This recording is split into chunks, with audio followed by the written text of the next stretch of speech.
उसे बोलेंगे नहीं, उसे नहीं बोलेंगे, उसे हम बोलेंगे फंक्शनल रेजिडुअल वॉल्यूम। दो टर्म होती है, कंफ्यूज बिल्कुल नहीं होना, ये भी एक कंफ्यूजन क्रिएट करने वाला टॉपिक है ना। मैं यहाँ पे जस्ट अलग से मेंशन कर रहा हूँ, functional residual volume and residual volume दोनों डिफरेंट सेम नहीं होती है, ये चीज आपको याद रखना। फंक्शनल रेजिडुअल वॉल्यूम अलग होती है, रेजिडुअल वॉल्यूम अलग होती है। ये कॉम्पिटिटिव एग्जाम का क्वेश्चन है, गलत होता है। हेलो दोस्तों, स्वागत है आप सभी का हमारे यूट्यूब चैनल में। इस लेक्चर में हम डिस्कस करेंगे रेस्पिरेटरी फिजियोलॉजी से रिलेटेड एक important topic respiratory volume and respiratory capacity के बारे में। एवरी स्टूडेंट ने इस टॉपिक को कहीं ना कहीं देखा, चाहे 10th तक की साइंस हो या 10th+2 की साइंस हो या कोई भी एंट्रेंस एग्जाम, चाहे नीट का एंट्रेंस एग्जाम हो, पैरामेडिकल का एंट्रेंस एग्जाम हो या मेडिकल का एग्जाम हो या कोई भी कॉम्पिटिटिव एग्जाम हो, तो कहीं ना कहीं किसी न किसी रूप में एवरी स्टूडेंट ने इस टॉपिक से रिलेटेड क्वेश्चन या इस टॉपिक को देखा। फिर भी मैक्सिमम स्टूडेंट को इससे रिलेटेड डाउट रहता है, तो ऐसा क्यों है वो हम इस लेक्चर में डिस्कस करेंगे। साथ ही इससे रिलेटेड जो भी टर्मिनोलॉजीज होती है, रेस्पिरेटरी साइकिल क्या होता है, एग्जैक्टली कितना इंस्पायरेशन होता है, कितना एक्सपायरेशन होता है, देन क्या माइन्यूट वॉल्यूम होती है, देन डेड स्पेस क्या होता है, एनाटॉमिकल डेड स्पेस क्या होता है, फिजियोलॉजिकल डेड स्पेस क्या होता है, ओवरऑल विथ इमेजिनेशन हम डिटेल से डिस्कस करेंगे। तो बनी रहिए वीडियो के एंड तक। स्टार्ट करते हैं आज का लेक्चर। तो सबसे पहले अगर हम रेस्पिरेशन की बात करें तो रेस्पिरेशन हमारी बॉडी की एक प्रोसेस होती है, या हम बात करें हमारी रेस्पिरेटरी सिस्टम की फिजियोलॉजिकल एक्टिविटी होती है, जिसके दौरान पर्सन इंस्पायर करता है और एक्सपायर करता है। और एक्सपायर और इंस्पायरेशन के दौरान जो भी हमारी गैसेस होती है O2 एंड CO2 का एक्सचेंज होता है या उनका आदान प्रदान होता है थ्रू द लंग्स। है जो हमारे लंग्स होती है उसकी जो फंक्शनल यूनिट होती है जिसे हम एलुलाई बोलते हैं, वहां पे इनका आदान प्रदान होता है रेस्पिरेशन प्रोसेस के दौरान।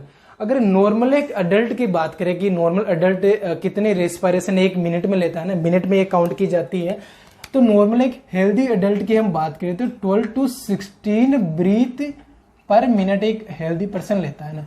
अकॉर्डिंग टू लाइफ स्टाइल या बॉडी स्ट्रक्चर ये जो ब्रीथ रेट होती है वेरीज करती है, लेकिन हम एक एवरेज बात करें तो 12 to 16 ब्रीथ पर मिनट होता है। मतलब एक मिनट में एक पर्सन ने 12 से 16 बार रेस्पिरेशन लेता है ना। उसमें लेने में इंस्पायरेशन और एक्सपायरेशन दोनों काउंट है। एक साइकिल की बात करें, एक साइकिल दैट मीन्स कि इंस्पायरेशन भी उसी में और एक्सपायरेशन भी उसी में, तो 12 से 16 साइकिल पर मिनट है चलती है। क्लियर है ये कंसेप्ट नाउ। अब जब भी पर्सन नॉर्मल ब्रीथ कर रहा है ना, जैसे मैं भी आपको टीचिंग करवाते टाइम नॉर्मल ब्रीथ कर रहा हूं, तो उस टाइम में कितनी एयर इनहेल कर रहा हूं और कितनी एयर में एक्सहेल कर रहा हूं। नॉर्मल सी बात है कि जितनी मैं इनहेल करूंगा नॉर्मली, उतनी ही नॉर्मली मैं एक्सहेल आउट करूंगा। क्लियर है? तो उसी को हम क्या बोलेंगे, टाइडल वॉल्यूम। इसको हम समझते हैं, जो भी आपके सामने एक डायग्राम बना रखा मैंने पैराग्राफ, उसके थ्रू। तो मैं यहाँ पे स्ट्रक्चर बना देता हूं।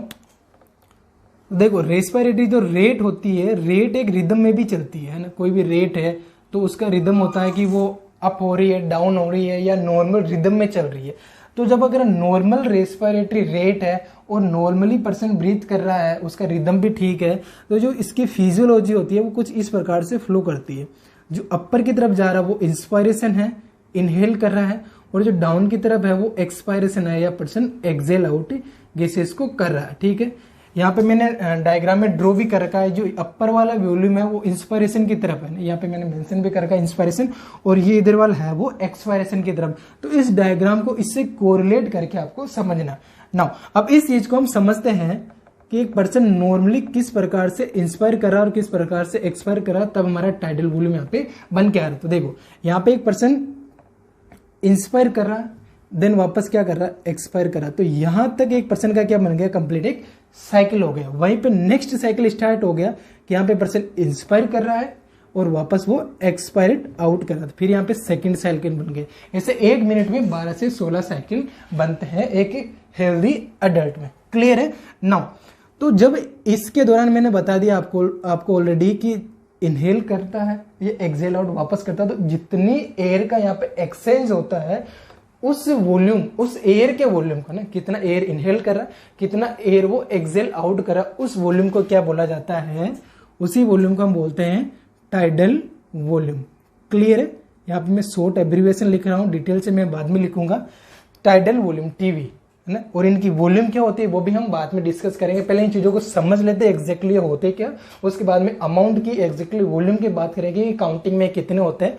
ठीक है, तो ये होगी मेरी टाइडल वॉल्यूम। अब टाइडल वॉल्यूम में दो कंसेप्ट और बनते हैं, है ना, टाइडल वॉल्यूम के दो कंसेप्ट और बनते हैं, वो डिस्कस कर लेते हैं कि टाइडल वॉल्यूम इंस्पायरेशन के दौरान कितनी होती है और एक्सपायरेशन के दौरान कितनी होती है ना। ये देखो जहां पे डाउट होता है, जहां पे स्टूडेंट बहुत ज्यादा कंफ्यूजन क्रिएट कर लेता है, वो चीज ही है। टाइडल वॉल्यूम एक सिंपल एयर का अमाउंट है जो जितना हम इंस्पायर करते हैं उतना ही वापस एक्सपायर आउट करते हैं। तो जैसे कि अगर मैं बात करूं कि इंस्पायर्ड टाइडल वॉल्यूम 500 ml है, ठीक है, एग्जांपल ले लेते हैं हम कि 500 ml है, तो वापस एक्सपायरेट करेगा वो नॉर्मली 500 ml। अगर उसको कोई डिसऑर्डर प्रेजेंट नहीं है रेस्पिरेटरी सिस्टम से रिलेटेड, अगर उसको कोई डिसऑर्डर प्रेजेंट है तो ये डिफरेंट हो सकती है ना। हो सकता है पर्सन जितना इंस्पायर्ड कर रहा है उतना उसका एक्सपायर्ड नहीं हो पाए, है ना। तो नॉर्मल एक हेल्दी एडल्ट की हम बात करें तो अगर पर्सन नॉर्मली 500 इंस्पायर करा तो वापस 500 ही वो एक्सपायर आउट या एक्सहेल करेगा, तो उसका टाइडल वॉल्यूम कितना होगा 500। तो दोनों ऐड करके टाइडल वॉल्यूम नहीं बनाना, 500 ही होता क्योंकि 500 ml गैस का ही वहां पे एक्सचेंज होता। तो सबसे बड़ा कंफ्यूजन तो ये होता है कि इंस्पायरेटेड टाइडल वॉल्यूम और एक्सपायरेटेड टाइडल वॉल्यूम का नॉर्मल अमाउंट इक्वल या सेम ही होता है और उसी को हम यहाँ पे काउंट करते हैं। अभी हम अमाउंट की भी बात करेंगे। तो टाइडल वॉल्यूम क्लियर है, जो हमारा फर्स्ट वाला कंसेप्ट है। नाउ सेकेंड हमारा जो कंसेप्ट होता है वॉल्यूम से रिलेटेड वो है हमारा इंस्पायरेटरी रिजर्व वॉल्यूम। तो इंस्पायरेटरी रिजर्व वॉल्यूम क्या होती है? तो नॉर्मल रेस्पिरेशन के दौरान या नॉर्मल इनहेल के दौरान या नॉर्मल इनहेल के बाद में, चीज को पकड़ना, एक एक वर्ड को पकड़ना, नॉर्मल इनहेल के बाद में फोर्सफुली आप कितना एयर को लंग्स के अंदर इनहेल कर रहे हैं उसे हम क्या बोलते हैं? Inspiratory reserve volume. समझ पा रहे? अब ये तो नॉर्मल चल रहा है, इसके बाद में दैट मीन्स क्या, इसके बाद में हम कितना इंस्पायर कर रहे हैं, ये इंस्पायर वाला है ना, ये हमारा इनहेल वाला, तो ये नॉर्मल चल रहा है। तो इसके बाद में आप कितना कर रहे हैं, मैं यहाँ पे ड्रॉ कर रहा हूं, तो इसके बाद में दैट मीन्स यहां से बनाएंगे, यहां से नहीं बनाएंगे, ये भी कंफ्यूजन होता है। चीज को पकड़ना, मैं अलग मार्कर से बना रहा हूं। तो नॉर्मल इंस्पायरेशन के बाद में आप फोर्सफुली कितना कर पा रहे हैं उसे हम क्या बोलते हैं? Inspiratory reserve volume. ये मैंने यहाँ पे एक बीट बना दी है या एक ब्रीथ बना दी, बीट नहीं ब्रीथ बोलेंगे यहाँ पे, एक मैंने यहाँ पे ब्रीथ बना दी है। वही सेम हम वापस बना देते हैं एक और ताकि आपको क्लियर हो जाए। जो डीप ब्रीथिंग वाली एक्सरसाइज होती है उसमें यही किया जाता है ना, फोर्सफुली ऐसे इंस्पायर किया जाता है ना, नॉर्मल इनहेल करने के बाद में चीज को पकड़ना है, ठीक है। तो उसे हम क्या बोलेंगे? इसको हम क्या बोल देंगे, यहाँ पे हम मेंशन कर लेते हैं, इसको हम बोलेंगे इंस्पायरेटरी रिजर्व वॉल्यूम। देखो डायग्राम के थ्रू चीजें अच्छे से आपको क्लियर हो जाएगी, इसलिए मैं अच्छे से यहाँ पे डायग्राम बना। वीडियो थोड़ा लेंदी हो सकता है लेकिन आपके कंसेप्ट यहाँ पे सारे क्लियर हो जाएंगे ना, तो वीडियो के एंड तक बने रहना, तभी आपको मजा आने वाला है इस लेक्चर में। तो इसको हम क्या बोलेंगे, क्या टर्म देंगे इसको हम? Inspiratory reserve volume. क्लियर है? अभी मैं शॉर्ट एब्रीविएशन ही मेंशन कर रहा हूँ, इनके जो फुल फॉर्म है मैं बाद में लिख दूंगा, ये वीडियो के डिस्क्रिप्शन में इन सबके जो भी फुल फॉर्म है वो मैं मेंशन कर दूंगा, ठीक है। नाउ थर्ड थिंग हम डिस्कस करते हैं, मैं इनको काउंटिंग भी दे देता हूँ यहाँ पे, ये हमारा फर्स्ट हो गया, ये हमारा सेकेंड हो गया। थर्ड थिंग हम देखते हैं expiratory reserve volume. Expiratory reserve volume that means क्या, उसके डेफिनेशन में आपको पहले बता देता हूँ। तो जैसे इंस्पायरेटरी रिजर्व वॉल्यूम है उसका जस्ट अपोजिट कि नॉर्मल एक्सपायरेशन या नॉर्मल एक्सहेलेशन के बाद हम फोर्सफुली कितना गैस या कितना जो एयर है वो through the lungs expire out कर सकते हैं या एक्सहेल आउट कर सकते हैं, उसे ही हम क्या बोलते हैं? Expiratory reserve volume. क्लियर है? नॉर्मल रेस्पिरेशन, ये नॉर्मल रेस्पिरेशन का पैटर्न है यहां से यहां तक, टाइडल वॉल्यूम जैसे हमने बोला है। तो इसके बाद में फोर्सफुली हम कितना एक्सहेल आउट या एक्सपायर आउट कर सकते हैं उसे हम क्या बोल देंगे? Expiratory reserve volume.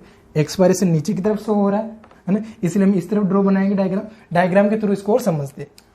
देखो नॉर्मली नॉर्मल रेस्पिरेशन, ये नॉर्मल रेस्पिरेशन चल रहा है, ये हमारा नॉर्मल रेस्पिरेशन का जो एंड पॉइंट है यहाँ पे आ गया। इसके बाद में वापस पर्सन क्या करेगा? एक्सपायर करेगा, मतलब इंस्पायर करेगा, है ना, इनहेल करेगा। तो यहां से जहां पे उसका नॉर्मल एक्सपायरेशन का पॉइंट आ गया, वहां से पर्सन फोर्सफुली कितना एक्सहेल कर पा रहा, ठीक है, कितना एक्सहेल कर पा रहा। मैं डायग्राम बिल्कुल मैथमेटिक तरीके से बना रहा हूं, जो भी अमाउंट है वो भी हम अभी यहाँ पे मैच करेंगे, कितना इनका एग्जैक्टली वॉल्यूम होता है, कितना काउंट में होता है, वो इस डायग्राम के थ्रू ही हम निकालेंगे इसलिए मैं यहाँ पे डायग्राम में जो भी अमाउंट होती है वो मेंशन कर रखी है ना। अब ये देख लेते हैं सेकंड क्या है। तो थर्ड क्या है, एक्सपायरेटरी रिजर्व वॉल्यूम। तो हमारे सामने एक्सपायरेटरी रिजर्व वॉल्यूम में कितना निकल के आया रहा, इसको मैं यहाँ पे ड्रॉ कर देता हूँ। तो एक्सपायरेटरी रिजर्व वॉल्यूम का ग्राफ आपके सामने है। नॉर्मल एक्सहेल करने के बाद में फोर्सफुली आप कितना एक्सहेल कर रहे हैं, फोर्सफुली आप कितना एक्सहेल आउट कर रहे हैं, उसे हम क्या बोल देंगे, उसे हम बोल देंगे एक्सपायरेटरी रिजर्व वॉल्यूम। क्लियर है, एक्सपायरेटरी रिजर्व वॉल्यूम। ये हमारा हो गया थर्ड कंसेप्ट या थर्ड वॉल्यूम। क्लियर है, कोई डाउट नहीं है। इनके वॉल्यूम भी अभी हम डिस्कस करेंगे, पहले ये चीजें समझ लेते हैं, उसके बाद में वॉल्यूम की तरफ जाएंगे। नाउ अब है हमारा फोर्थ थिंग रेजिडुअल वॉल्यूम, जिसे आरवी से हम इंडिकेट करते हैं। रेजिडुअल मीन्स क्या, रेजिडुअल मीन्स रिमेनिंग, जो बच जाता है। अब यहाँ पे हमारे रेस्पिरेटरी पढ़ रहे हैं या जो हमारे एयर उससे रिलेटेड पढ़ रहे हैं, तो हमारे लंग्स में कितना वॉल्यूम रिमेन रह जाता है उसे हम क्या बोलते हैं, रेजिडुअल। लेकिन किसके बाद रिमेन रह जाता, मैं नॉर्मल रेस्पिरेशन कर रहा हूं तो उसके बाद में कुछ रह रहा है तो उसे बोलेंगे नहीं, उसे नहीं बोलेंगे, उसे हम बोलेंगे फंक्शनल रेजिडुअल वॉल्यूम। दो टर्म होती है, कंफ्यूज बिल्कुल नहीं होना, ये भी एक कंफ्यूजन क्रिएट करने वाला टॉपिक है ना। मैं यहाँ पे जस्ट अलग से मेंशन कर रहा हूँ, functional residual volume and residual volume दोनों डिफरेंट सेम नहीं होती है, ये चीज आपको याद रखना। फंक्शनल रेजिडुअल वॉल्यूम अलग होती है, रेजिडुअल वॉल्यूम अलग होती है। ये कॉम्पिटिटिव एग्जाम का क्वेश्चन है, गलत होता है। तो इससे रिलेटेड हम जो कंफ्यूजन होते हैं, जो कंसेप्ट होते हैं, वो यहाँ पे क्लियर करेंगे। तो नॉर्मली क्या होता है, मैं यहाँ पे अलग से फिर डायग्राम बनाता हूँ। नॉर्मली पर्सन एक्सपायर्ड करने के बाद में, ये क्या है हमारे एक्सपायरेटरी रिजर्व वॉल्यूम, फोर्सफुली एक्सपायरेट करने के बाद में जो हमारी एल्वियोलाई के अंदर एयर का अमाउंट रिमेन रहता है, एल्वियोलाई को कोलैप्स होने से प्रिवेंट करने के लिए, उस अमाउंट को क्या बोलते हैं, रेजिडुअल वॉल्यूम। क्या बोल रहा हूं मैं, एक्सपायरेटरी रेजिडुअल वॉल्यूम के बाद में, मतलब मैंने फोर्सफुली पूरा बाहर निकाल दी एयर, ठीक है, उसके बाद में भी कुछ अमाउंट ऑफ एयर हमारे लंग्स की एल्वियोलाई के अंदर रिमेन है, उस एयर को ही हम क्या बोल देंगे, रेजिडुअल वॉल्यूम। क्लियर है, तो यहां पे मैं मेंशन कर देता हूं रेजिडुअल वॉल्यूम, जो कि कभी बाहर नहीं निकलती है, वो हमेशा हमारे एल्वियोलाई के अंदर प्रेजेंट रहती है। उसकी वजह से हमारे जो एल्वियोलाई होते हैं, हमारे लंग्स होते हैं, वो कोलैप्स मतलब सिकुड़ने से बचते हैं। हम बोल सकते हैं कि वो कोलैप्स या पिचकने से बचते हैं, और उनमें कुछ कुछ अमाउंट में हमारा जो लंग्स की एल्वियोलाई है वो डायलेटेड रहती है। वो भी हम एल्वियोलाई के डायग्राम के थ्रू भी समझेंगे, ताकि आपके और कंसेप्ट क्लियर हो जाए। तो रेजिडुअल वॉल्यूम हमारा फोर्थ वन हो गया। समझ में आ गया रेजिडुअल वॉल्यूम क्या होता। नाउ अभी मैंने यहाँ पे फिफ्थ वन बताया आपको, फंक्शनल रेजिडुअल वॉल्यूम। तो दोनों चीजें अलग अलग होती है। तो सर फंक्शनल रेजिडुअल वॉल्यूम क्या होता है, तो फंक्शनल रेजिडुअल वॉल्यूम मैं बता देता हूं, नॉर्मल एक्सहेलेशन के बाद में, ये नॉर्मल रेस्पिरेटरी साइकिल है हमारा, है ना, जिसमें टाइडल वॉल्यूम बनी है हमारी। तो नॉर्मल एक्सहेल या नॉर्मल एक्सपायरेशन के बाद में, मतलब यहां से, है ना, उसके बाद में हमारे लंग्स के अंदर कितनी अमाउंट में एयर रिमेन रही है, उसे हम क्या बोलेंगे, functional residual volume. Concept clear है, बताता हूं। यहां से नॉर्मल जो हमारा रेस्पिरेशन चल रहा है, मतलब नॉर्मल रेस्पिरेशन कब कहां पे चलता है, हमारा टाइडल वॉल्यूम पे चलता है। तो नॉर्मल रेस्पिरेशन के बाद में जो हमारे लंग्स के अंदर एयर रिमेन रहती है, उस एयर को हम क्या बोलते हैं, functional residual volume. Concept clear. That means क्या, कि ये expiratory reserve volume plus residual volume का कॉम्बिनेशन है, कहीं ना कहीं बिल्कुल है, क्योंकि हमें दोनों अमाउंट ऐड हो रहा है। Expiratory reserve volume plus residual volume दोनों ऐड होने के बाद में हमारा क्या बन रहा, फंक्शनल रेजिडुअल वॉल्यूम। तो क्लियर है, फंक्शनल रेजिडुअल वॉल्यूम अलग होता है, रेजिडुअल वॉल्यूम अलग होता है। कैसे अलग होता है, मैंने यहाँ पे डायग्राम में क्लियरली मेंशन कर दिया। इसमें आपको किसी प्रकार का डाउट है तो आप कमेंट करके बता सकते हैं, इमीडिएटली आपको हम उसका रिप्लाई देके डाउट क्लियर करेंगे। होप है कि ये सारा लेक्चर देखने के बाद में, ये एक डायग्राम है, अभी सेकंड डायग्राम हम और बनाएंगे इससे रिलेटेड, ये सब देखने के बाद में आपको बिल्कुल भी डाउट नहीं रहेगा। बट फिर भी कुछ डाउट है तो आप हमें कमेंट करके जरूर बताएंगे। तो ये हमारा हो गया फंक्शनल रेजिडुअल वॉल्यूम। तो इसको मैं यहाँ पे अलग मार्कर से मेंशन कर रहा हूँ ना, ताकि आपको डाउट नहीं हो। तो फंक्शनल रेजिडुअल वॉल्यूम। अब इस डायग्राम को हम यहाँ से रफ नहीं करेंगे, मिटाएंगे नहीं, यहाँ पे वॉल्यूम भी निकालेंगे कि वॉल्यूम यहाँ पे कितना कितना होता है, ठीक है। तो फंक्शनल रेजिडुअल वॉल्यूम को हम क्या लिख सकते हैं, expiratory residual volume plus residual volume, क्योंकि ये दोनों ऐड हो गया, दोनों ऐड होने के बाद ही हमारा ये बना। कंसेप्ट क्लियर है? तो पांचों वॉल्यूम हमारे सामने निकल के आ गए। तो मैं पांचों वॉल्यूम को एक बार यहाँ पे अलग से मेंशन कर देता हूँ। तो हमने क्या क्या सीखा है, टाइडल वॉल्यूम, सेकंड हमने क्या देखा है, expiratory reserve volume, third thing हमने क्या देखा है, inspiratory reserve volume, fourth thing हमने क्या देखी है, रेजिडुअल वॉल्यूम, और फिफ्थ थिंग हमने क्या देखी है, फंक्शनल रेजिडुअल वॉल्यूम। देखो ये वर्ड बड़े बड़े लगते हैं एग्जाम टाइम में, है ना, एग्जाम में बहुत सारा कंफ्यूजन क्रिएट करते हैं, लेकिन आपके कंसेप्ट क्लियर है ना, कंसेप्ट क्लियर है तो कहीं भी आप रुकने वाले नहीं है। तो ये पांचों टर्म क्लियर है, इनको भी एक और डायग्राम के थ्रू और डेफिनेशन के थ्रू और वॉल्यूम के थ्रू हम और समझेंगे। अभी हमारे लेक्चर का कुछ पार्ट यहाँ पे आपके सामने। नाउ अब लेते हैं रेस्पिरेटरी कैपेसिटी, सेकेंड पार्ट। तो रेस्पिरेटरी कैपेसिटी के अंदर सबसे पहले आता है, वो मैं यहाँ पे अलग मार्कर से बनाऊंगा, तो वो होता है इंस्पायरेटरी कैपेसिटी, कि आप मैक्सिमम कितना इंस्पायर। देखो इंस्पायरेट कैपेसिटी, अच्छा वॉल्यूम और कैपेसिटी में एक माइनर से डिफरेंट होता है, वो बता दो। कैपेसिटी मतलब एक बड़ी अमाउंट की बात कर रहा है ना, मतलब एक लार्ज अमाउंट की बात कर, जैसे total lungs capacity, total lungs volume बोलने के बजाय टोटल लंग्स कैपेसिटी हम बोलते हैं, दैट मीन्स कि बड़ी अमाउंट की बात कर। तो टोटल आप कितना इंस्पायर कर सकते हैं उसे हम क्या बोलते हैं, इंस्पायरेटरी कैपेसिटी। क्लियर है? अब यहाँ पे टोटल इस डायग्राम के थ्रू हम निकालेंगे टोटल। तो देखो नॉर्मल तो ये पर्सन कर सकता है, यहाँ पे जो आपके सामने मेंशन करके टाइडल वॉल्यूम जिसे हम बोलेंगे, तो नॉर्मल रेस्पिरेशन के दौरान टाइडल वॉल्यूम पे चलता है। उसके बाद में पर्सन कितना और इंस्पायर करता है तो उसे हम इंस्पायरेटरी रेजिडुअल वॉल्यूम बोले। तो क्या मतलब हुआ कि इंस्पायरेटरी कैपेसिटी कहां से कहां तक होगा, तो मैं यहाँ अलग मार्कर से बना देता हूं। इंस्पायरेटरी रेजिडुअल वॉल्यूम हमारा क्या होगा, sorry inspiratory capacity, inspiratory capacity हमारा क्या रहेगा, tidal volume plus inspiratory reserve volume बोल सकते हैं, बिल्कुल बोल सकते हैं, क्योंकि total capacity of inspiration, inspiratory मतलब इंस्पायरेशन, इनहेलेशन, कि मैक्सिमम हम कितना इनहेल कर सकते हैं।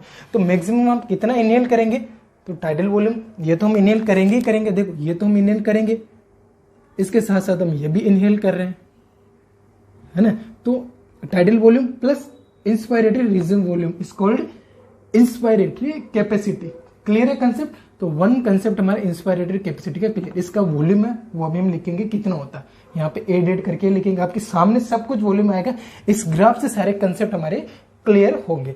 तो अभी ये हमारे सामने क्या आ गया, इंस्पायरेटरी कैपेसिटी, एक कैपेसिटी क्लियर है। नाउ सेकंड थिंग हम डिस्कस करते हैं, यहाँ पे जो यहाँ पे मैं पहले सेकंड कैपेसिटी हम डिस्कस करते हैं, वाइटल कैपेसिटी। ये भी एक बड़ी सी टर्म लगती है, वाइटल कैपेसिटी। तो टोटल लंग्स कैपेसिटी और vital capacity, vital word means होता है कि जो आजीविका चलाने के लिए, या हम बात करें कि जो मेनली फंक्शन करती है ना। देखो रेजिडुअल वॉल्यूम होती है वो नो डाउट कि उसका भी हमारी बॉडी में कुछ फंक्शन है, लेकिन एक्टिवली फंक्शन नहीं करती। ये होने की वजह से हमारी जो एल्वुलाई है वो कोलैप्स होने से प्रिवेंट होती है, लेकिन ये एक्टिवली पार्टिसिपेट नहीं करते। एक्टिवली पार्टिसिपेट कौन करता है, tidal volume, inspiratory reserve volume और एक्सपायरेटरी रिजर्व वॉल्यूम, ये तीनों ही पार्टिसिपेट करते हैं, है ना। देखो ये तो नॉर्मल हम करते हैं, लेकिन इन बिटवीन आपने नोट किया होगा कि हम अचानक से एक डीप ब्रीथ लेते हैं, नॉर्मली बेटर उसे हम हाई बोलते हैं। वो क्यों करते हैं, वो इसलिए करते हैं ताकि हम डीप ब्रीथ ले, डीप ब्रीथ लेने पे हमारी जो लंग्स की जो एल्वुलाई है वो एक्सपांड हो, वो मतलब थोड़ी सी फैल जाए, और फैलने के बाद में वहां पे जो कुछ केमिकल्स होते हैं वो रिलीज होते हैं, रिलीज होने की वजह से वहां पे जो एल्वुलाई होती है वो कोलैप्स होने से प्रिवेंट होती है। तो हम इन बिटवीन इनवॉलेंट्री एक डीप ब्रीथ लेते हैं, है ना। ये इनवॉलेंट्री भी हम करते हैं, अगर आप कभी नोट करेंगे तो इनवॉलेंट्री भी ये किया जाता है। दैट मीन्स क्या कि हमारी जो लंग्स की फंक्शनल है या एल्वुलाई की फंक्शन है उसको मेंटेन करने के लिए इंपॉर्टेंट है।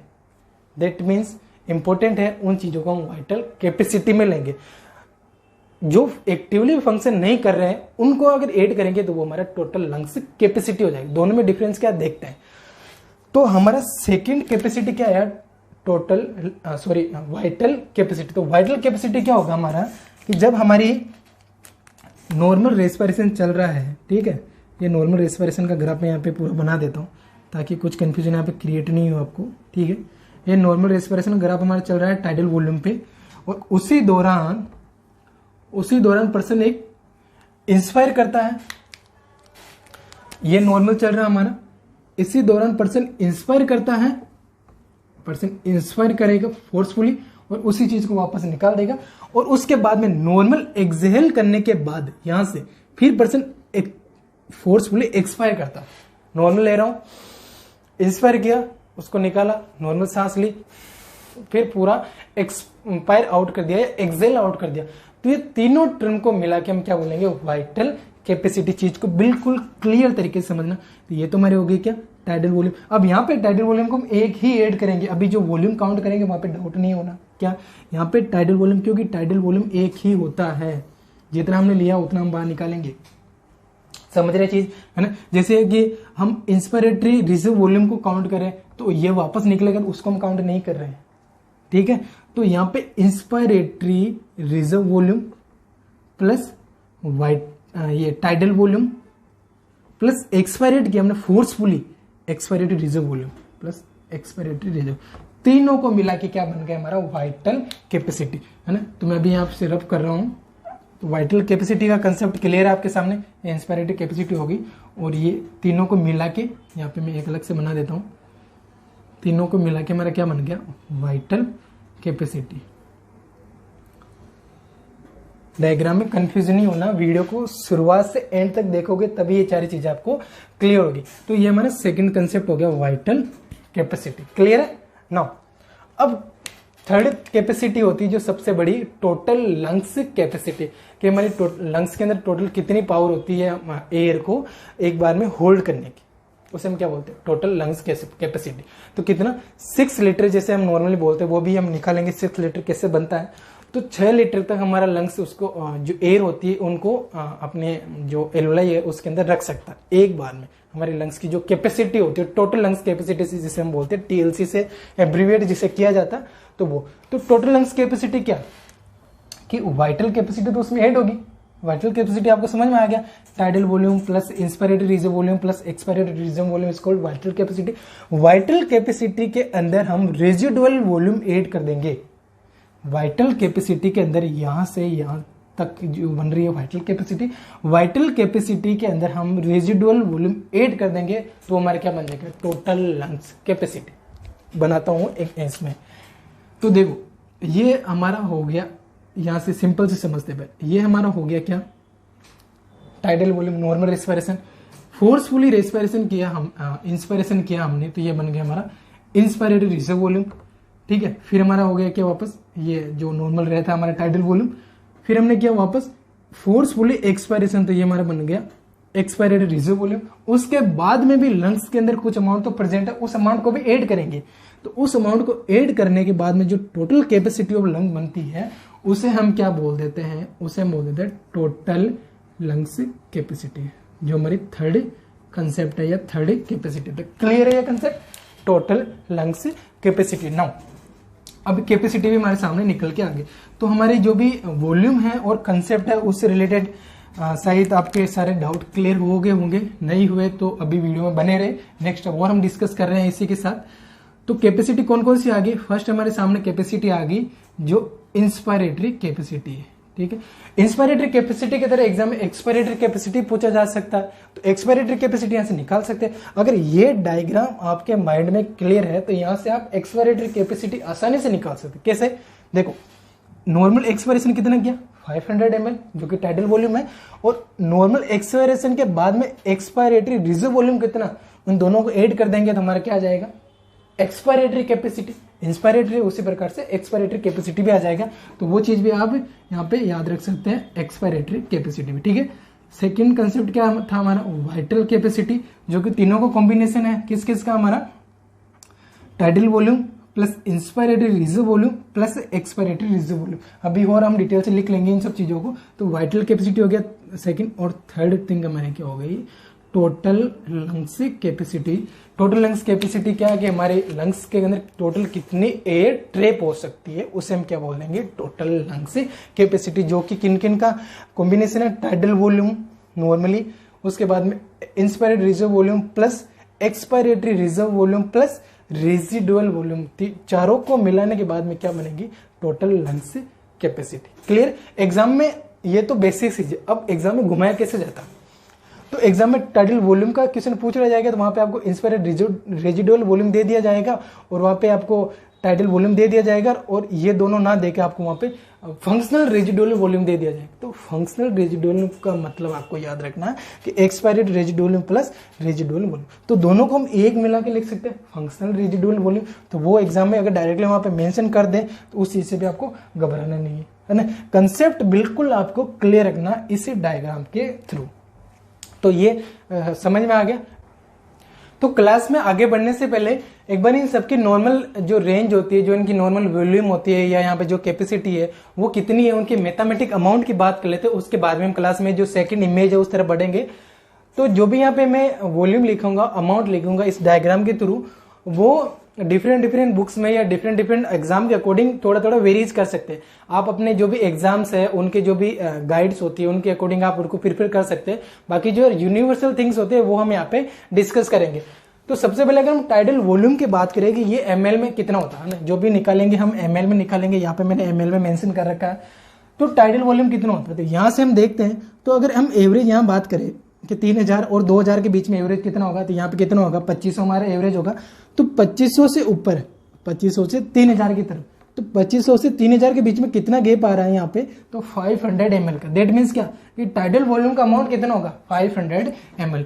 जो भी आपके सामने डायग्राम बना रखा है उस डायग्राम के थ्रू ही हम अमाउंट निकालेंगे, आपके और कंसेप्ट यहाँ पे क्लियर हो जाएंगे। सेकंड थिंग है हमारा एक्सपायरेटरी रिजर्व वॉल्यूम। तो एक्सपायरेटरी रिजर्व वॉल्यूम कहाँ पे हमारा, एक्सपायरेटरी रिजर्व वॉल्यूम, ठीक है। तो मैंने वहां पे सेकंड लिख दिया है, जबकि इंस्पायरेटरी, तो कंफ्यूज नहीं होना, इसको मैं हटा देता हूं। इंस्पायरेटरी रिजर्व वॉल्यूम पहले डिस्कस कर लेते। तो सेकंड हमारा इंस्पायरेटरी रिजर्व वॉल्यूम। तो इंस्पायरेटरी रिजर्व वॉल्यूम आप देख पा रहे कहां से है, 3000 मतलब 3000 से 6000 तक है। तो 3000 से 6000 के बीच में कितना गैप है, 3000 या 3000 का, या हम बात करें 3 लीटर का, तो 3000 ml। तो 3000 ml हमारा क्या हो गया, इंस्पायरेटरी रिजर्व वॉल्यूम। ये एक रेंज में दे रखा है 2500 से 3000 के बीच में, लेकिन क्योंकि आपको चीज अच्छे से समझ में आ जाए इसलिए मैं एक राउंड ऑफ क्लॉक जो वैल्यू है वो ही लेके चल रहा हूँ, ठीक है। तो ये कंसेप्ट आपको क्लियर रखना। बाकी जो भी आपकी गाइड है जो एग्जाम में आपको ज्यादा इंपॉर्टेंस देती है उसके अकॉर्डिंग ये अमाउंट आप पुट डाउन कर सकते हैं। अभी कंसेप्ट क्लियर करने के लिए, चीजों को समझने के लिए हम जो भी वैल्यू है वो एक एवरेज, एक राउंड फिगर में डाटा लेके चल रहे हैं, ठीक है।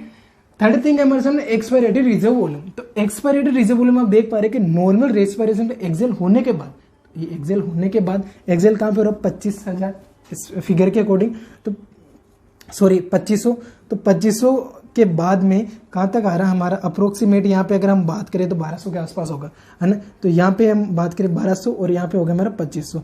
तो 1200 और 2500 के बीच में अगर गैप की बात करें तो कितना होगा हमारा 1300 ml, है ना, 1300 ml। तो ये हमारा होगा एक्सपायरेटरी रिजर्व वॉल्यूम। 1000 से 1300 ml एक रेंज में होता है, ठीक है। तो यहाँ से भी आप देख सकते हैं ना 2500 से 1200 के बीच में हमारा एक्सपायरेटरी रिजर्व वॉल्यूम यहाँ पे दे रखा है। क्लियर है, बिल्कुल इस डायग्राम से हम वो अमाउंट निकाल रहे हैं। नेक्स्ट है रेजिडुअल वॉल्यूम। तो रेजिडुअल वॉल्यूम यहाँ पे कहाँ पे, रेजिडुअल वॉल्यूम यहाँ पे 1200 से नीचे 0, तो 0 से 1200 के बीच में। दैट मीन्स क्या कि 1200 ml तक हमारे लंग्स में रेजिडुअल वॉल्यूम होता है। ये 1200 से 1400 ml तक होता है। फीमेल में अलग होता है, मेल में अलग होता है, चाइल्ड में अलग होता है। लेकिन हमें एक एवरेज जो यूनिवर्सल डाटा वो लेके यहाँ पे चल रहे हैं। मैं बार बार चीज़ों को रिवाइज कर रहा हूँ, अपने एग्जाम के अकॉर्डिंग इन सबको आप इंपॉर्टेंस दे सकते हैं। नेक्स्ट थिंग है फंक्शनल रेजिडुअल वॉल्यूम। अब फंक्शनल रेजिडुअल वॉल्यूम का तो यहाँ से निकालते हैं, जैसे कि मैंने आपको ऑलरेडी बता दिया कि फंक्शनल रेजिडुअल मीन्स क्या होता है।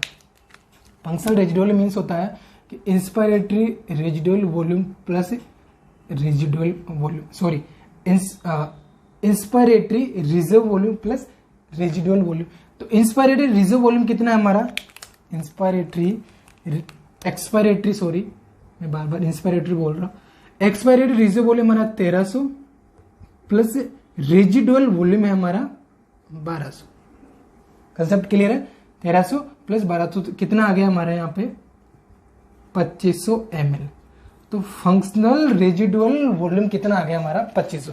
क्या ये सही है, एक बार एग्जाम के जो इमेज है उसके थ्रू हम इसको प्रूव कर लेते हैं एक बार। तो फंक्शनल रेजिडुअल वॉल्यूम, तो फंक्शनल रेजिडुअल वॉल्यूम कहाँ पे है, यहाँ पे आ रहा है हमारा, और नीचे 0। तो 0 से 2500 के बीच में बिल्कुल फंक्शनल रेजिडुअल वॉल्यूम है, इसे ही बोला है, जो ग्रीन मार्कर से मैंने यहाँ पे इंडिकेट कर रखा, तो 2500 हमारा निकल के आ गया। क्लियर है, कंसेप्ट आपको इसी प्रकार से याद रखना। नेक्स्ट है हमारे सामने इंस्पायरेटरी कैपेसिटी, दोनों को अलग अलग लिख लेते हैं ना। इंस्पायरेटरी कैपेसिटी पहले देख लेते हैं, उसके बाद में एक्सपायरेटरी कैपेसिटी देखेंगे।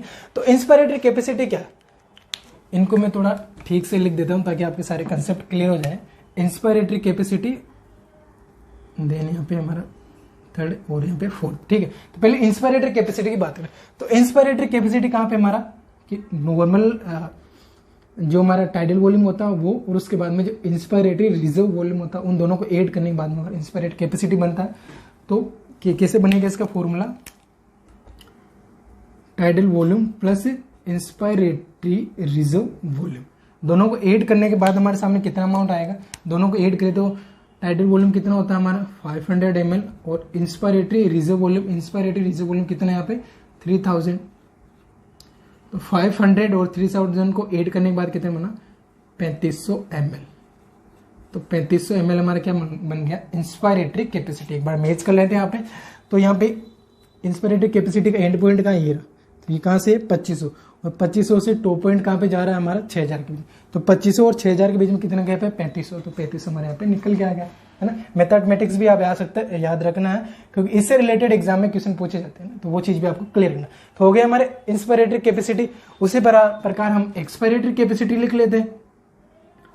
तो एक्सपायरेटरी कैपेसिटी का क्या फॉर्मूला बनेगा, अगर हम फॉर्मूला एक बार बनाना चाहें तो tidal volume plus inspiratory reserve volume यहाँ पे है, तो यहाँ पे क्या होगा एक्सपायरेटरी रिजर्व वॉल्यूम, ठीक है। अब इसका अमाउंट कितना वो यहाँ पे पुट डाउन करके हम ऐड कर लेंगे। तो टाइडल वॉल्यूम का मैंने बता दिया आपको 500 ml plus expiratory reserve volume कितना 1300 ml, तो 1300 ml यहाँ पे लिख देते हैं। ऐड करने के बाद कितना आ रहा हमारा 1800 ml, 1800 ml। तो 1800 ml हमारा क्या होगा एक्सपायरेटरी कैपेसिटी। ये भी हमारे एग्जाम में आ सकता है। तो एक्सपायरेटरी कैपेसिटी यहाँ का मेंशन, अच्छा यहाँ पे मैंने मेंशन नहीं किया था, ये वर्बली आपको बता दिया। तो एक्सपायरेटरी कैपेसिटी के अगर हम देखना चाहें यहाँ पे वो भी देख सकते हैं, टाइडल वॉल्यूम और इसको ऐड करने के बाद, तो ये देखो यहाँ से यहाँ तक, ठीक है। ये हमारा हो गया एक्सपायरेटरी कैपेसिटी। नाउ अब ये देखो 1200 से टॉप पॉइंट कहाँ 3000 के बीच, तो 1200 से 3000 के बीच में कितना गैप आ रहा है 1800 ml, तो हमारा क्या निकल गया है 1800 ml। कंसेप्ट क्लियर है एक्सपायरेटरी कैपेसिटी का।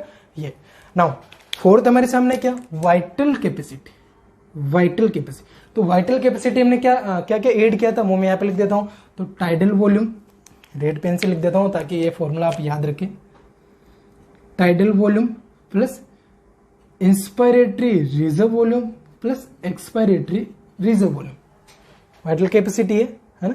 वाइटल कैपेसिटी ये रही हमारी, टाइडल वॉल्यूम इंस्पायरेटरी ऐड कर दिया और यहाँ पे एक्सपायरेटरी ऐड कर दिया, तीनों ऐड करने के बाद अब इसका अमाउंट ऐड करते हैं। तो अमाउंट ऐड करने के बाद कितना आएगा, तो टाइडल वॉल्यूम कितना हमारा 500 ml, इंस्पायरेटरी रिजर्व वॉल्यूम यहाँ से देख लेना आपको ना, इंस्पायरेटरी रिजर्व 3000 ml और हमारा एक्सपायरेटरी रिजर्व वॉल्यूम कितना है 1300 ml, 1300 ml लिखा हुआ, ठीक है। तो इनको ऐड करने के बाद कितना आएगा, तो 3000 दिन 4 5 और 4800 ml, मतलब 4800 ml हमारा वाइटल कैपेसिटी होता है। कंसेप्ट क्लियर है। मैक्सिमम चीजों में आपको 4800 ml ही लिखा होगा, लेकिन अपने एग्जाम के अकॉर्डिंग आप प्रेफरेंस दे सकते हैं। तो वाइटल कैपेसिटी अब यहाँ पे निकाल लेते हैं। तो यहाँ पे कहा वाइटल कैपेसिटी का एंड पॉइंट यही है, 1200 के पास आ रहा है, ठीक है। 1200 एंड पॉइंट है और इसका मैक्सिमम पॉइंट कहाँ पे है, मैक्सिमम पॉइंट ये रहा हमारे सामने 6000। तो 1200 और 6000 के बीच में कितना गैप हो गया, अगर हम 6000 में से 1200 निकले तो कितना रहेगा पीछे 4800, तो 4800 यानी 4800 ml हमारा वाइटल कैपेसिटी होता है। क्लियर है। वॉल्यूम कैपेसिटी जो वाइटल कैपेसिटी होती है वो, इसका फॉर्मूला आपको याद रखना, अमाउंट भी आपको याद रखना। नेक्स्ट टोटल लंग्स कैपेसिटी, जैसा कि मैंने आपको ऑलरेडी लेक्चर की स्टार्टिंग में बता दिया, टोटल लंग्स कैपेसिटी, इसका फॉर्मूला एक बार लिख लेता फिर भी। तो टोटल लंग्स कैपेसिटी क्या होगी हमारी, tidal volume plus inspiratory reserve volume plus expiratory reserve volume plus residual volume. इसी को हम एक अलग तरीके से भी लिख सकते हैं, कैसे, टाइडल वॉल्यूम तो आएगा यहाँ पे, इंस्पायरेटरी रिजर्व वॉल्यूम और फंक्शनल रेजिडुअल वॉल्यूम, क्योंकि expiratory reserve volume plus residual volume दोनों मिला के क्या बनता है functional residual volume. Functional residual volume का भी आपको अमाउंट यहाँ पे याद रखना, यहाँ पे मैंने लिखा हुआ expiratory residual volume plus residual volume, तो ये भी आपको यहाँ पे रखना, तो ये फॉर्मूला बन सकता। तो अमाउंट पुट डाउन करने के बाद कितना अमाउंट आएगा हमारा एक बार देख लेते हैं। तो टाइडल वॉल्यूम हमारा 500 ml हो गया, इंस्पायरेटेड रिजर्व वॉल्यूम कितना होगा हमारा 3000 ml, एक्सपायरेटेड रिजर्व वॉल्यूम कितना होगा 1300 ml, और हमारा रेजिडुअल वॉल्यूम कितना है 1200 ml, है ना। या हम डायरेक्ट इसकी बात करें तो वो हमारा 2500 ml यहाँ लिख सकते हैं 1300 और 1200 की जगह, तो दोनों बात एक ही है। अब इसको ऐड करने के बाद कितना आएगा, तो 1200 और 1300 2500, 2500 और 3000 हमारा 55, 55 और 5 हमारा 60, तो यानी 6000 यानी 6000, या हम बात करें 6000 ml, ml भी लिखना है, ये 6 लीटर भी हम बोल सकते हैं बिकॉज कि 1 लीटर में 1000 ml होता है। तो ये क्या हो गया हमारे सामने 6000 ml या 6000 ml हमारा टोटल लंग्स कैपेसिटी आ गई, कि हमारा लंग्स की जो होल्डिंग कैपेसिटी है वो कितनी हो गई 6000 ml। क्लियर है कंसेप्ट। तो ये हमारी वॉल्यूम की बात होगी और ये हमारा डायग्राम होगा। अब इन्हीं को एक और डायग्राम के थ्रू समझ लेता है कि और इजी हो जाए। क्लास थोड़ी लंबी हो सकती है लेकिन चीजें आपको क्लियर हो जाएगी। तो अभी मैं इसको रफ कर रहा हूँ, कंसेप्ट क्लियर है, आपको चीजें बिल्कुल आसानी से समझना। वीडियो के स्टार्ट से लेके एंड तक आपको पूरा देखना, तभी चीजें आपको समझ में आएगी। नेक्स्ट हम एक डायग्राम की बात कर लेते हैं, तो उससे और थोड़ा आपका क्लियर हो जाएगा। मैं इस डायग्राम को रफ कर देता हूँ उसके बाद में। तो जैसे कि जो हमारी लंग्स की फंक्शनल यूनिट होती है, देखो 2 यूनिट होती है, एक तो होती है फंक्शनल यूनिट, एक तो होती है स्ट्रक्चरल यूनिट। स्ट्रक्चरल यूनिट जिसे हम एनाटॉमिकल यूनिट बोलते हैं, जो कि हमारी स्ट्रक्चर ढांचा बनाने के लिए इंपॉर्टेंट होती है, उसमें रोल प्ले करती है। और एक होती है फंक्शनल यूनिट जो कि काम करने, फंक्शन करने में, फिजियोलॉजी में अपना रोल प्ले करती है। तो जो लंग्स की फिजियोलॉजिकल यूनिट है, या हम बात करें कि उसकी जो फंक्शनल यूनिट होती है उसे हम क्या बोलते हैं, एल्वेलाई बोलते हैं। ठीक है, तो ये चीजें आपको याद रखनी। तो ये मैं एक पर्टिकुलर एल्वेलाई का यहाँ पे डायग्राम बना देता हूँ, आपके सामने एक एल्वेलाई है। ठीक है, अब ये जो एल्वेलाई है वो नॉर्मल किस दौरान है, जो नॉर्मल हमारा जो टाइडल वॉल्यूम होता है उस दौरान ये कुछ इस प्रकार से आपको देखेगी। ठीक है, अब पर्सन ने क्या किया, मैं इसको मेंशन भी कर देता हूँ ताकि आपको कंफ्यूजन नहीं हो। ये हमारी नॉर्मल टाइडल वॉल्यूम के दौरान है, नॉर्मल आप सांस ले रहे छोड़ रहे, सांस ले रहे छोड़ रहे, तो उस दौरान कुछ इस प्रकार से दिखे।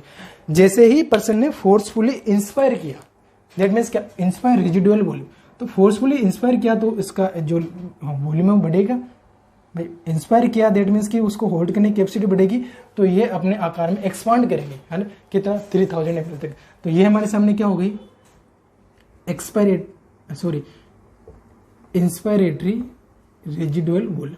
क्लियर है, एल्वेलाई एक्सपांड होगी, जैसे तो चेस्ट एक्सपांड हो रही उसी प्रकार एल्वेलाई एक्सपांड होगी। क्लियर है। Second thing, third thing, expiratory residual volume, person expire करेगा। अब एक्सपायरेट करेगा कहां से, नॉर्मल जो हमारा वाइटल के टाइडल वॉल्यूम है वहां से एक्सपायरेट आउट करेगा।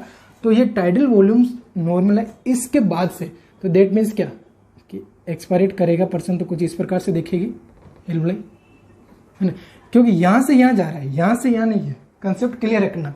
तो ये हमारा क्या आ जाएगा यहाँ पे कि एक्सपायरेटरी रिजर्व वॉल्यूम के दौरान कुछ इस प्रकार से हमारी एल्वेलाई दिखेगी। क्लियर है। अब ये 3 चीजें हमारे सामने हो गई। नाउ अब फोर्सफुली एक्सपायरेशन करने के बाद, जिसे हम क्या बोलते हैं, एक्सपायरेटरी रिजर्व वॉल्यूम करने के बाद अभी भी एल्वेलाई कुछ अमाउंट में तो एक्सपांड हो रखी है, बिल्कुल कोलैप्स नहीं हुए। तो यहाँ पे जो भी अमाउंट है इस लेवल पे, उस अमाउंट को हम क्या बोल देंगे, रेजिडुअल वॉल्यूम। कंसेप्ट क्लियर है। इसको हम क्या बोल देंगे, रेजिडुअल वॉल्यूम। तो टाइडल वॉल्यूम पे हमारे एल्वेलाई कुछ इस प्रकार से दिखेंगे, फोर्सफुली में इंस्पायर करेंगे तो कुछ इस प्रकार से हो जाएगी, और अगर फोर्सफुली एक्सक्रिएट आउट करेंगे तो हमारी वॉल्यूम जो एल्वेलाई कुछ इस प्रकार से दिखेगी, और फोर्सफुली एक्सक्रिएट आउट करने के बाद में जो अमाउंट रहेगा उसको हम क्या बोलेंगे, रेजिडुअल वॉल्यूम। कंसेप्ट यहाँ से क्लियर है। तो ये हमारा रेजिडुअल, तो ये भी चीज आप क्लियर रख सकते हैं ताकि आपके जो भी कंसेप्ट है वो क्लियर हो जाए। तो दोनों इमेजेस के थ्रू आप भी इस इमेज में ये सारी चीजें ऐड कर सकते हैं ना, लेकिन उस डायग्राम के थ्रू आपको अच्छे से समझ में आ गया होगा, तो यहाँ पे वो पुट डाउन करने की जरूरत नहीं है। तो इन सब चीजों से आप उनको कोरिलेट करके रखें। बाकी कैपेसिटी है, कैपेसिटी इन सबसे मिलकर बनी होती है। तो ये कंसेप्ट आपके क्लियर होना जरूरी है।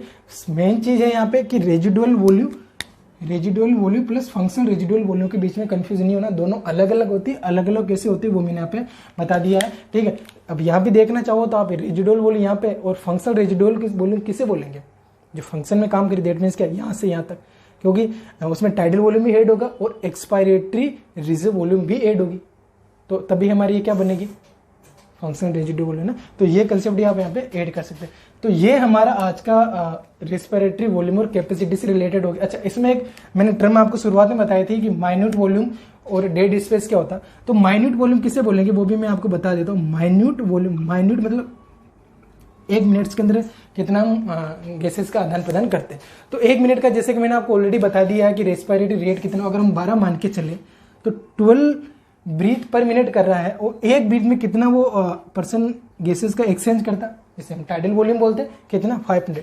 तो यहाँ पे कितना हो जाएगा, 12 को अगर हम 5 से मल्टीप्लाई करें तो कितना हो जाएगा 6, तो 6000 या 6 लीटर। और वहीं अगर हम 16 की बात करें तो 16 से 12 को मल्टीप्लाई करेंगे तो कितना हो जाएगा हमारा 8000 यानी या 8 लीटर। तो 6 लीटर टू 8 लीटर हमारा नॉर्मल माइन्यूट वॉल्यूम होती है। ये भी आपको याद रखना, नॉर्मल माइन्यूट वॉल्यूम कितनी होती है 6 लीटर टू 8 लीटर। और इसका क्या फॉर्मूला रहता है, फॉर्मूला भी मैं यहाँ पे मेंशन कर देता हूँ, respiratory rate multiply by tidal volume. ये चीज भी आपको क्लियर रखना है, माइन्यूट वॉल्यूम को क्लियर है। एक और मैंने आपको टर्मिनोलॉजी बताई थी डेड स्पेस। तो डेड स्पेस मीन्स क्या, डेड मतलब कि जो कि फंक्शन ही नहीं कर, मतलब खत्म हो चुका। तो डेड स्पेस हमारे लंग्स के अंदर, तो वो 2 प्रकार का होगा। एक तो होगा एनाटोमिकली, मतलब स्ट्रक्चर प्रेजेंट है बट वो स्ट्रक्चर गैसेस एक्सचेंज में पार्टिसिपेट नहीं कर रही, जैसे हमारे नोज है, ट्रेकिया का कुछ पार्ट है ना, ब्रोंकाई का कुछ पार्ट है। तो वो क्या है कि गैसेस के एक्सचेंज में पार्टिसिपेट नहीं कर रहे हैं, एनाटोमिकली तो प्रेजेंट है, उनको क्या बोलेंगे, एनाटोमिकल डेड स्पेस। ठीक है। वही अगर बात करें physiological dead space, physiological dead space क्या है कि बहुत सारे एलुलाई है जिनके पास ये गैसेस तो जा रही है, एलुलाई गैसेस तो जा रही है बट वो एलुलाई किसी रीजन की वजह से गैसेस के अंदर पार्टिसिपेट नहीं कर पा रही है, या वहां पे परफ्यूजन नहीं है, प्रॉपर ब्लड सप्लाई वहां पे हो नहीं रही है, इसलिए गैसेस का एक्सचेंज नहीं हो रहा।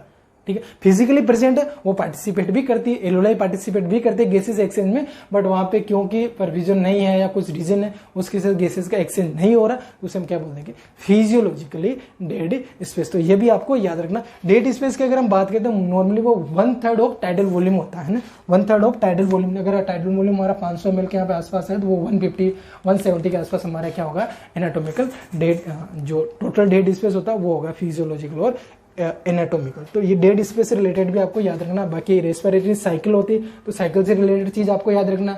इंस्पायरेशन प्लस एक्सपायरेशन दोनों को मिला के हम क्या बोलते हैं, रेस्पिरेटरी साइकिल। तो ये हमारा आज का रेस्पिरेटरी वॉल्यूम और रेस्पिरेटरी कैपेसिटी से रिलेटेड लेक्चर होगा। इसमें आपको किसी प्रकार का डाउट है तो आप हमें कमेंट करके बता सकते हैं। बाकी